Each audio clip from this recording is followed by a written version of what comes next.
Good afternoon. I, Vishwarupa Rath, welcome you all to the digital media platform of Uday India. Here are today's main highlights.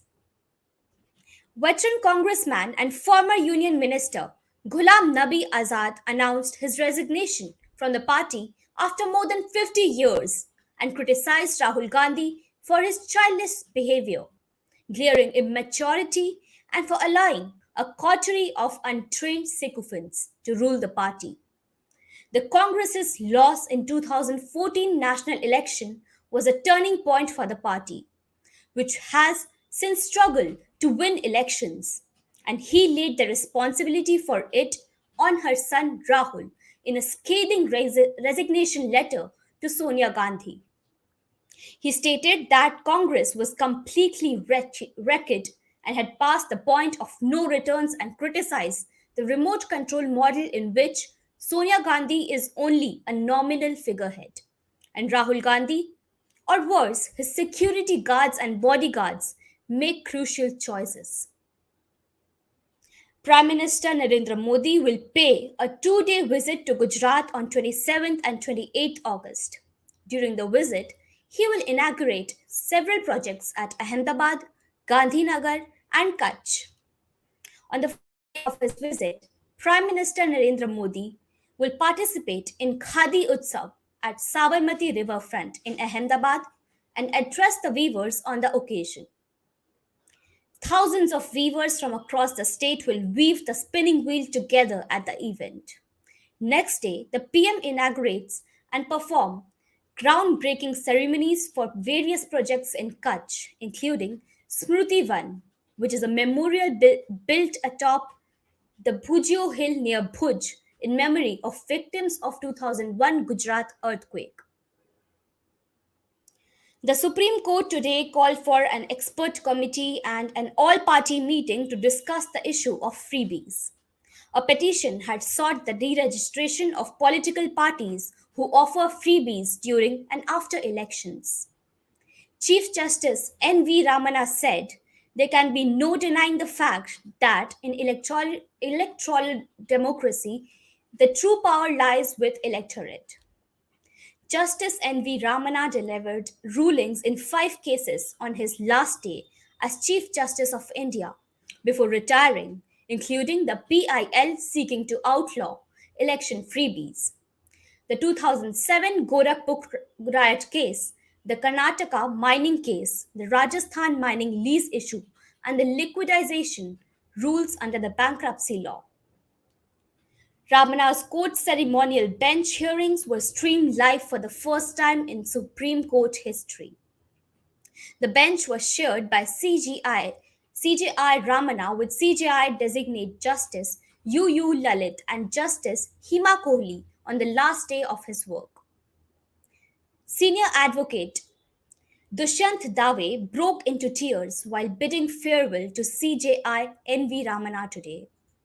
In the ceremonial bench, while many spoke on the work done by CJI Ramana and even referred to him as the member of their family, Dave got emotional and, while stating that he could no longer hold his emotions, said, "You have been a citizen's judge.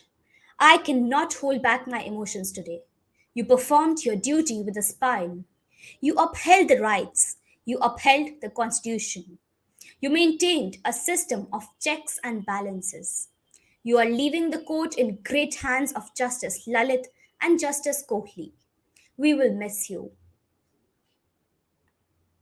Defense Minister Rajnath Singh today held a bilateral meeting with Tanzanian Minister of Defense and National Service, Dr. Stagomena Lawrence Tax, in New Delhi.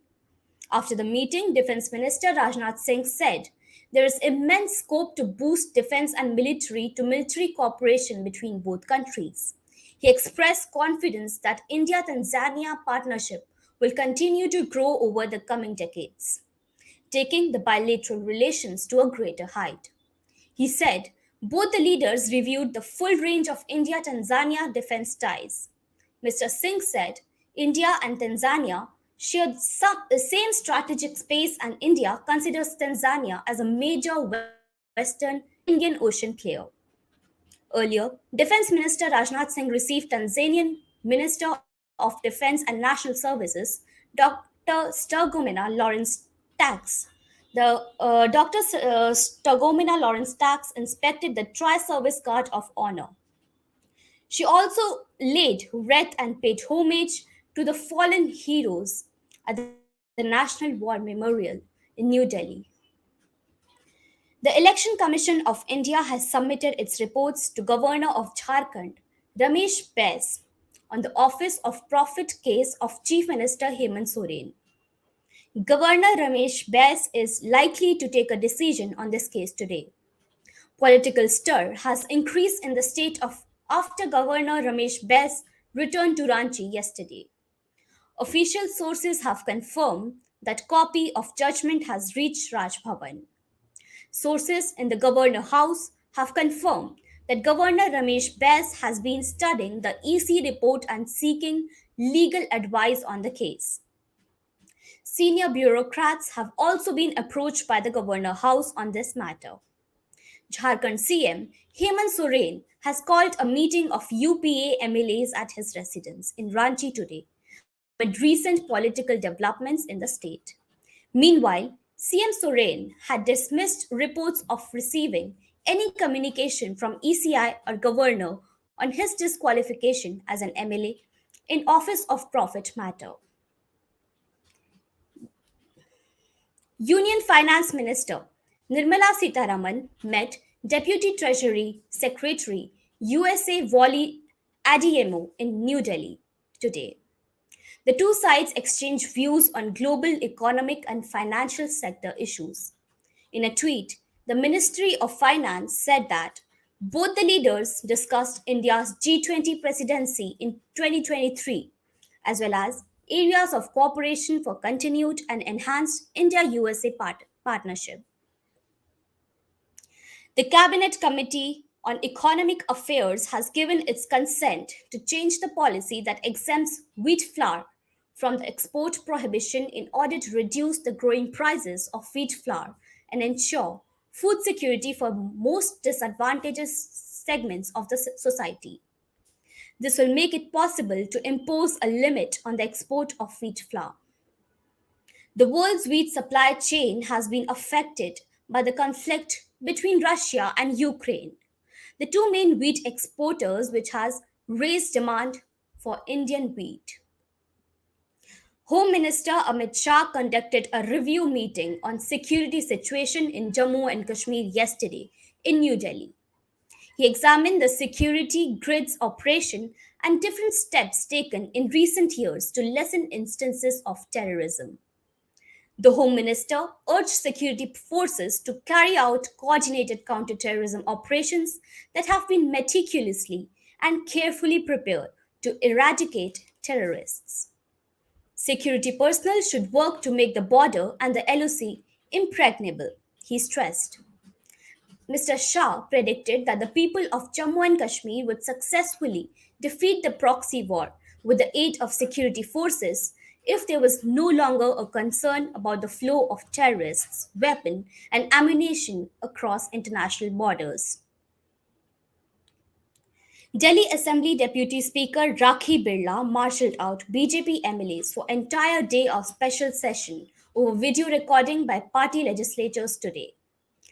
Talking to media outside the Delhi Assembly, opposition leader Ramveer Bidhuri said, "We wanted a discussion on the excise policy, but our requests were not met. That is why we are protesting at the Gandhi statue demanding the immediate arrest of Manish Sisodia and his removal from the cabinet. We were marshalled out because the government has no answers to our request over the scam and loss of revenue. We wanted to know how the liquor business increased, but government revenue went down." The India Meteorological Department has issued a yellow alert of rain in Uttarakhand for the next 4 days. The IMD said there is a possibility of heavy rain in mountainous regions of the state and across the state from tomorrow till Monday.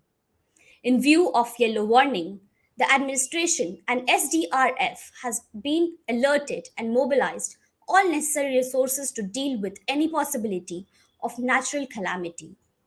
People living in sensitive areas have also been alerted. A Mexican American woman racially assaulted and smacked four Indian American women in the US state of Texas, calling them ruiners of America, telling them to get to India. The incident happened in a Dallas, Texas parking lot. The woman, who has since been detained, is shown in the video claiming to be of Mexican American descent while abusing several Indian Americans. I despise you, Indian. All of these Indian immigrate to America in search of a better life. In the video, Esmeralda Upton is heard stating this.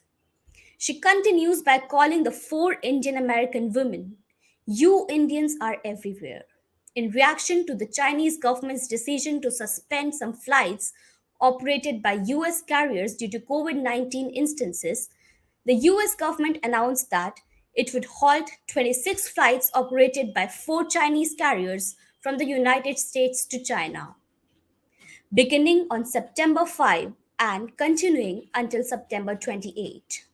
The decision will result in suspension of 26 flights by Xiamen, Air China, China Southern Airlines, China Eastern Airlines. The recent cancellation of 26 flights by American Airlines, Delta Airlines, and United Airlines due to COVID-19 incident was mentioned by the US Department of Transportation. Flights from Los Angeles. 19 flights from Los Angeles and 7 flights from New York on China Eastern are among the suspended flights.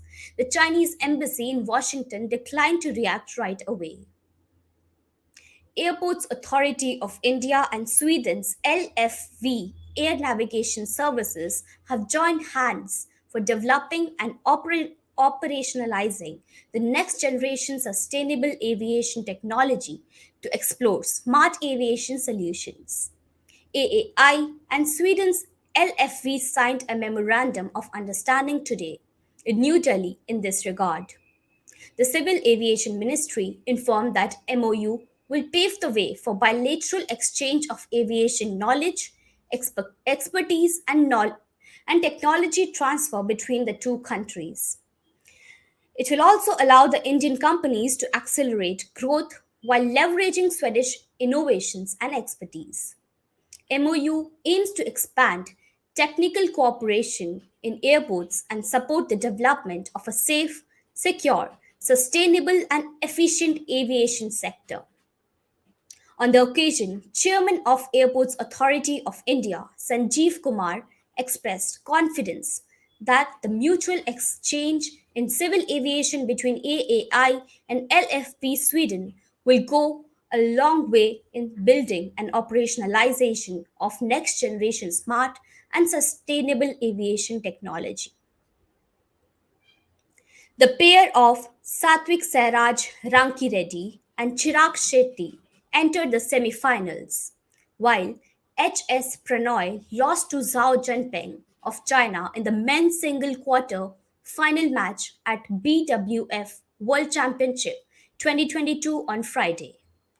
Pranoy won the first game 21 to 19 before losing the second game 6 to 21 and the decider 18 to 21. Earlier, Sairaj and Chirag defeated Japan's Takuro Hoki and Yugo Kobayashi to enter the semi-finals of men's doubles. The Indian pair won the first game 24 to 22 before losing 15 to 21 and then winning 21 to 14. Before the match, the Indian pair of M.R. Arjun and Dhruv Kapila lost its quarter-final match to Mohammad Ehsan, Hendra Setyavan. The Indian duo lost 8 to 21, 14 to 21. Notably, Saina Nehwal had already bowed out of the competition post her loss in a hard-fought women's singles pre-quarter-final match. This was it for today. Stay tuned for latest news updates.